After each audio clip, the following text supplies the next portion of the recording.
আপনার হাতে থাকা স্মার্টফোনটি দিয়েই আপনার বিকাশ বিদ্যুৎ বিল পরিশোধ করতে পারেন খুব সহজে। তো চলুন শুরু করি। আমি বিকাশ অ্যাপটি প্রবেশ করলাম। লগ ইন করার পরে এখানে একটা অপশন আছে পে বিল। তো আমরা এখানে চাপ দেবো। চাপ দেওয়ার পরে এখানে বিদ্যুৎ লেখা আছে, আমরা বিদ্যুৎ বিলের উপরে চাপ দেবো। তারপর এখানে দেখেন অনেক কোম্পানি চলে এসেছে। আপনার কোম্পানি এটা আপনার বিলের কাগজে দেখবেন লেখা থাকবে আমার পল্লী বিদ্যুৎ পোস্টপেইড। সেই ক্ষেত্রে আমি পল্লী বিদ্যুৎ পোস্টপেইডে চাপ দিলাম। তারপর এখানে দেখেন SMS অ্যাকাউন্ট নাম্বার, SMS নম্বর কিংবা হিসাব নম্বর, এটা আপনার যে বিলি কাগজ আছে ওখানে লেখা আছে, উপরে বা নিচে যে কোনো এক জায়গায় আপনি পেয়ে যাবেন। তো তারপর দেখেন আমি এখানে SMS নাম্বারটা বসিয়ে দিলাম। দেওয়ার পরে পে বিল এগিয়ে যান, আমরা এখানে চাপ দেবো। দেওয়ার পরে আমার দেখেন এখানে কারেন্ট বিল দেখাচ্ছে 2131 টাকা।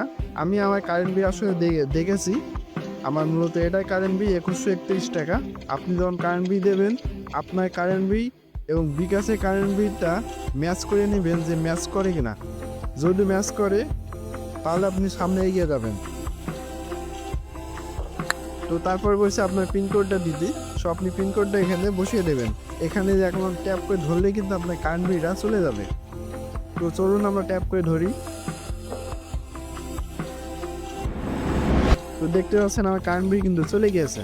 তো এখন আমরা কি করতে পারি, এখানকার একটা স্ক্রিনশট কিন্তু আমরা অবশ্যই রাখতে পারি।